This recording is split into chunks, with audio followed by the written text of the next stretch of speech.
What's up, people? I'm Shaggy the Opinionated Hippie, and today I'm going to start ranking and reviewing the Rolling Stones studio albums. Going backwards, going to start with the 90s and beyond, which is 5 albums. I'm assuming they're not putting anything else out after Hackney Diamonds. Um, I think the only 2 people on this album actually are like Mick and Keith, and then I think there's like previous recordings of Charlie and Bill that are used, so it's really just the 2 of them. Not a horrible album, surprisingly, it's on this list, but I don't see them putting out another album, being that the one previous to Hackneyed was what, like 7 years? Hackneyed. Um, did Okay, never mind. Yeah, so I'm going to do them backwards. Going to do the 90s and the 80s, 70s, 60s, rank them as I go, just to make the video shorter. And I want to start with the stuff that I don't listen to. I have to admit, I'm kind of checked out after Undercover of the Night back in the 80s when I was really just getting into music, and the new stuff didn't interest me like the old stuff still does. Um, but yeah, gonna review them, do that in order. So we'll have 5 in this one. I'll go from 5 to 1. Put the list on the screen, rank them, all that kind of stuff. What is the Zappa connection? Surprisingly, it's not that strong. I mean, it's there, but there wasn't a lot of Rolling Stone references in Zappa's music, if at all. Like I'm trying to think of a live show or a Flo and Eddie comment where the Stones are the butt of the joke, or the one that's referenced. If you know, please let me know. I know in the 60s, Frank did a couple like DJ spots where he like guest DJ'd. He played Paint It Black, I think twice in different DJ spots. There's a handful of interviews in which he comments on how he likes the Stones better than the Beatles. So obviously he's aware of them. And in the Mofo box set, I know this came out after Frank passed away, but there is a list of names of people who essentially or helped make this album. That's what the list looks like. Yeah. Somewhere in these pages on there, I know Mick and Keith's name exists somewhere. Yeah. If you want to find them. So they're there somewhere. It says Mick Jagger and Keith Richards. So there is a connection to Frank. That's the connection. But yeah. All right, that's it. I'm going to go through them. Let me know what you think, all that kind of stuff. But yeah, let's do this. Rolling Stones Studio Albums Part 1, going backwards, the 90s and beyond. Number 5 for this era is Blue and Lonesome. This came out in 2016. It is their 23rd official studio album, and it is all cover songs, the only album they've done of all cover songs. And as the title suggests, it is all blues cover songs. This is here for 100% personal reasons. Number 5 on my list of 90s stuff. Not a fan of covers albums. There's maybe 2 or 3 in the history of the world that I enjoy. Spaghetti Incident by Guns N' Roses is one of them, off the top of my head. And then it's also blues covers, and I'm not a big fan of blues covers. Like, I understand dropping a blues song, and I mean, like, I think if they toured, and when they toured, dropping random blues covers like this is awesome live. It's a great choice. I just don't want a whole album of it. I'm also okay with them 1 or 2 covers, blues, deep cut blues covers on albums. I think that works. But I don't know. I don't want a whole album of it. It's the entire band is here, right? I mean, it's who's in the band at this point: Charlie, Ronnie, Keith, and Mick. I think Mick sounds pretty good vocally. He's having a good time. The song selection, I think, is fantastic. I mean, really, the artists they're picking from are fantastic. You got your Howlin' Wolf, you got your Little Walter, you got some Buddy Johnson, you got some Willie Dixon, you got some deeper cuts, Magic Sam, Otis Hicks. But none of the songs are things that you're going to find on most other blues covers albums. Like I Can't Quit You Baby is on here. Other than that, it's some nice deep cuts. Blue and Lonesome, but title track, of course. Some great songs. Howlin' Wolf's Commit a Crime is such a fun song. But I don't know, just from a personal standpoint, this is the last thing I'm going to pull out if I listen to the Stones, just because, yeah. If I'm going to go listen to this, I'm going to go listen to Howlin' Wolf, or I'm going to go listen to Willie Dixon. We live in an era where those things are at our fingertips, and I don't need the Stones doing this. I understand it's a good album. I understand there are people who like this. But I personally it does nothing for me. And I think I listened to it once recently, because I wanted to for this list. And it just, yeah, I think Mixed bringing it. There's some fun songs on here, but as an overall experience, not something I'm looking forward to ever doing again, and probably won't. But that's me. But that's my number 5 on this list. And it's probably going to end up in the last of the list as we go forward and add decades, but maybe not. Maybe they have some original songs that are worse than this. This is not bad. It's just not something I like. Okay, on to number 4. Number 4 is Bridges to Babylon. This is their 21st. Came out in 1997. Apparently, in the recording of this, like I don't think Jagger and Keith were getting along, so like they recorded it separately, and I don't know. It's not a horrible album, but it's just blah at times, and I think it sounds like the Stones, like going through these, like any Stones era, pick an era, pick this late 70s when they were flirting with disco, Emotional Rescue, you know. Even when they're doing stuff, they're outside their genre. And I think I think Rolling Stones' version of rock and roll is a genre unto itself. They always sound like the Rolling Stones. They might sound like the Rolling Stones playing disco, or they might sound like the Rolling Stones playing country, or they might sound like the Rolling Stones trying to update their sound in the new millennium, but it always sounds like the Rolling Stones. You just can't replace Mick's voice. And if Keith is singing, you're like, what? Oh, it's Keith. So, like, there's just no substituting that. And this sounds like a Rolling Stones album with just songs that are just like, for the most part, kind of forgettable. Not a complete loss. There are a couple good songs on here. I mean, everything's just kind of got some upbeat rocker. The bass playing's pretty cool on the second song, Anybody Seen My Baby? Who is playing bass on this? The bass playing is pretty good. Oh, Daryl Jones is on bass, who's on bass, I think, for all of their stuff. And once, I think he's their bass player always. Once, what's his name left? Bill. Is not bad.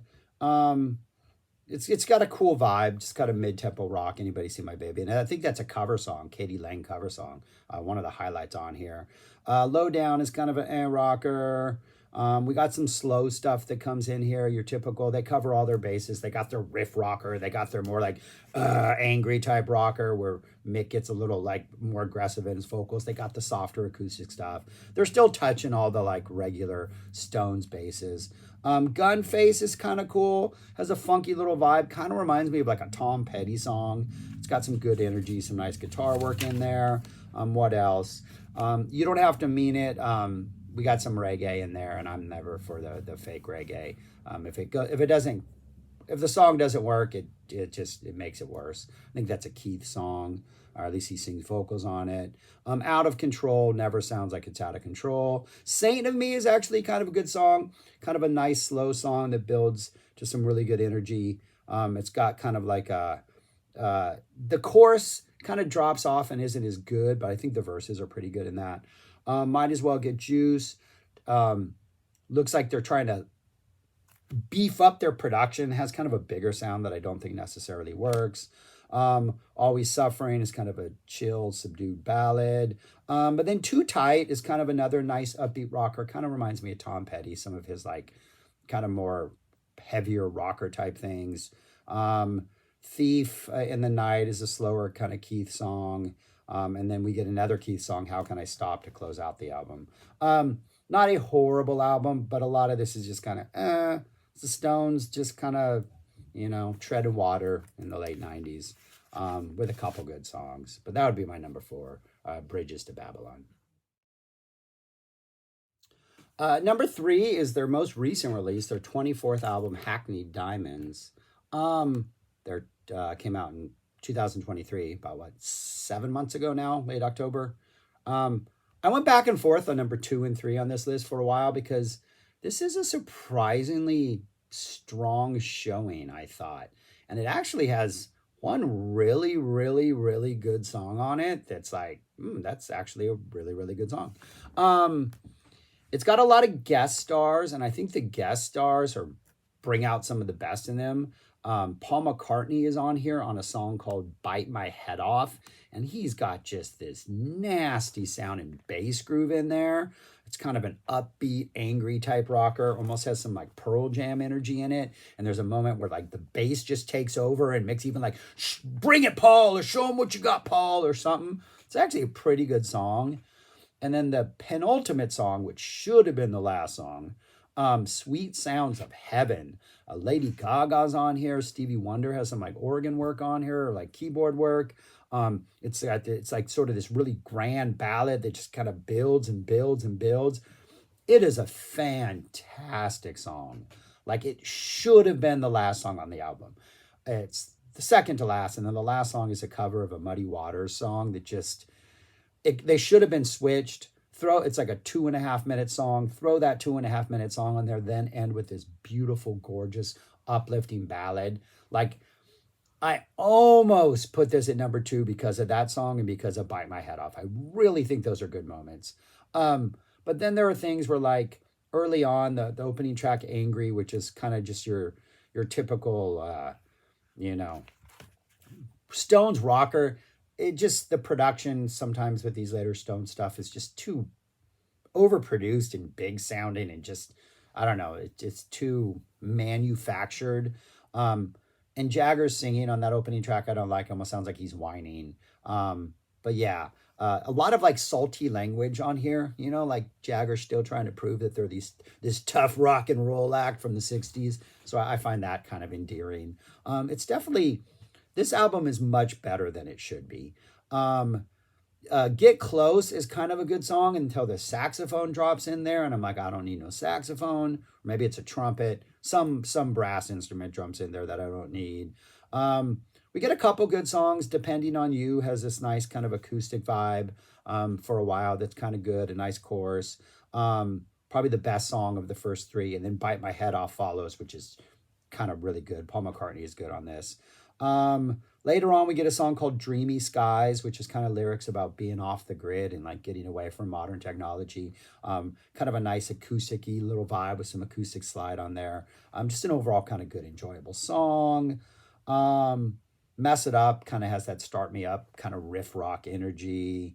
And then it goes into some like weird, almost like, I think disco bass lines, almost has like a Franz Ferdinand kind of dance feel that actually kind of works a little bit. That would be Mess It Up. Live by the Sword is just kind of a rocker. Driving Me Too Hard, just kind of a rocker. Tell Me Straight is a Keith song. And then we end with Sweet Sounds and the Rolling Stone Blues, the Muddy Waters cover, which I guess Rolling Stone Blues is a fitting last song. I'm assuming they're not dropping another album. But a surprisingly good album. Not sure how often I'm going to go back and listen to it, but the couple times I have, I've enjoyed it, and there are things that stand out. I'm like, hey, that's actually pretty good.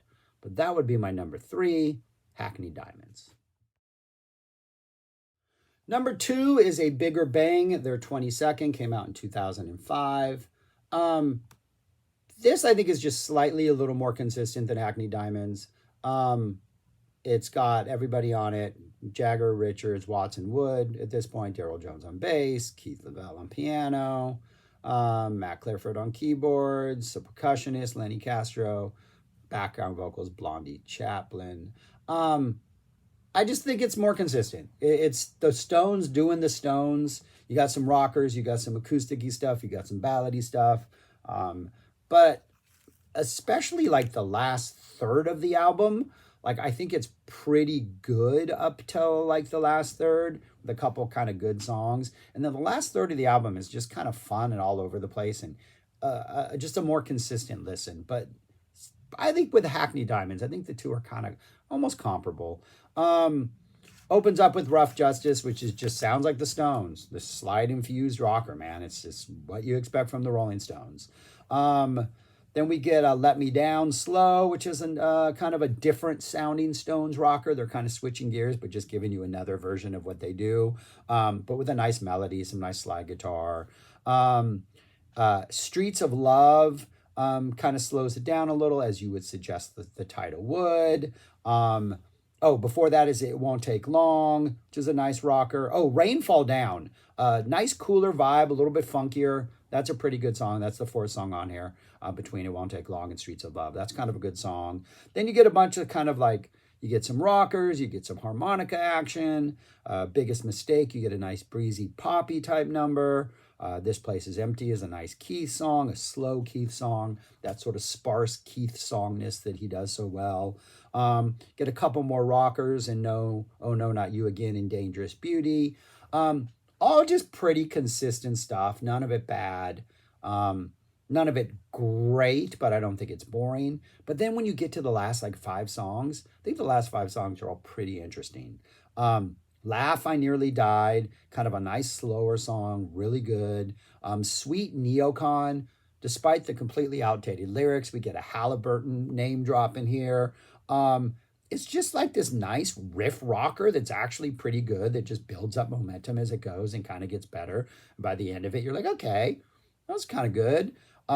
Look at What the Cat Dragged In. It's fun, it's funky, it's super catchy, it's worthy of the title. I think a title like Look What the Cat Dragged In. You need a fun, good, funky song. They bring it.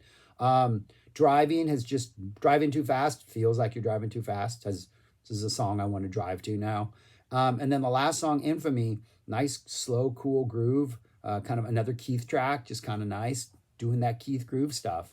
Not a bad album. It's it's not great. It's not going to compare to something from the 70s or 60s for sure. But they're doing a good job. Maybe nothing as good on here as on the Hackney Diamonds, that last song, that whatever that last song was called, the one with Lady Gaga, or the penultimate song. But I don't know. I think it's consistent and it's not bad. Yeah, that would be my number 2 of this decade, A Bigger Bang. And my number 1 is their 20th. This came out in 1994, Voodoo Lounge. Surprisingly good album. And I think what makes this album work is its sort of eclectic nature. Is there's your handful of Stones rockers, but then they also kind of mix it up in the middle of the album with like some more acoustic stuff, some more like maybe genre explorations. And I think they all just kind of work. But it gives it less of a, it feels more like a random 70s album where you never know what the next track's going to sound like. Oh, they're doing this? Okay, cool. It's just got a nice flow, and I think it works. It is too long. I know some people think that that's a short attention span on my part, but it's over an hour. Just because a CD can hold more music doesn't mean it needs to. I think you can cut a number of songs and maybe make this a really, really tight, much more effective 45-minute album. Maybe some of the more generic rockers or anything. But it's got a good structure. The first 3 songs are all like rock. They're kind of coming at you a little bit harder. Love Is Strong has some nice harmonica energy. You Got Me Rockin' is when Jagger's really giving it all. You got that intense version of Mick. Sparks is a little more, Sparks Will Fly, a little more upbeat, a little more fun. But then after you get the rockers out of the way, you got The Worst, which is a nice, slow acoustic Keith song. You got New Faces, which almost sounds like it could come out of the 60s. Some nice, like, psych art, Baroque pop, Stones version wise, kind of flirting with that kind of vibe. That's kind of cool. Moon Is Up. The drums are mixed really weird in this one. Very, like, dead sounding drums, like purposefully. It's almost like this weird art rock exploration by them in Moon Is Art, but it kind of works. It's a neat attempt to do something different amidst like these other songs we have. And then Out of Tears is a nice piano ballad. And it just, I don't know, the sequencing is really good for those first 7 songs. Then the 8th song is I Go Wild. It's not as wild as the title suggests. It could be a little bit wilder. Brand New Car has that sort of like, somebody's like showing off what they got, the brand new car. It's kind of slower, a little slinkier, a little more swag in the song. Some horns come in, give it a little more just like, I don't know, little nice vibe to it. Sweethearts Together is an acoustic song. It's like a stroll, as the title suggests. We're sweethearts together. Suck on the Jugular, which might be a horrible title, but it's got this really kind of drums, bass menace to it in the beginning that I think justifies the title, Sucks on the Jugular. It's kind of funky. but it's got a menace about it, the whole song, that I think works. Blinded by Rainbows. Got like a guitar ballad, with some like arpeggiated guitar chords. It's a song called Blinded by Rainbows, which is a horrible title. Yeah, this is one of those songs I'd be okay with dropping, though I do like the little like guitar intro in here. The song overall is kind of and then Baby Break It Down is another kind of rocker towards the end. But then we get Through and Through, which is this awesome, very longest song on the album, like almost 6 minutes long. This really sparse, kind of low key, just kind of Keith slow song with just him and the electric guitar for a while, and then the drums come in like really heavy and add just some like intrusive noise, and then the song kind of builds for a while and gets back down. Just a really, really awesome Keith song. That's a lot more patient and developed and eerie and just really neat song. And then they follow that up with a song called Mean Disposition, which is like this bluesy rocker, kind of goofy 50s rocker that doesn't need to be here. Another one where they should switch them, put Mean Disposition at 14, let Through and Through finish the album, or, hear me out, cut Mean Disposition altogether.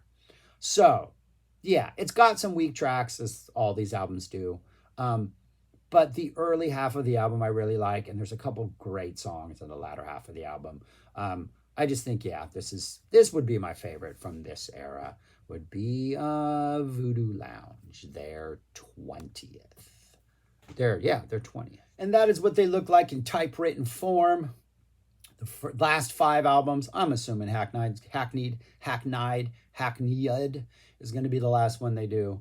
So I doubt I'll have to add any more to this list ever. Be awesome if it was higher than all of these, though. But anyways, yeah, let me know what you think about these albums, all that kind of stuff. If you're still listening to the Stones, if you saw the Stones live. I read a review recently saying they just sound like a really good legacy band, which is kind of depressing. But anyways, that's all I got. Thanks for watching. Let me know your thoughts on these albums, and then I'll drop the next 80s coming next in a couple of days before we get to the roller coaster ride that is the 70s. All right. Thanks for watching. Subscribe, like, share, comment, do all those things, and peace. Talk to you later.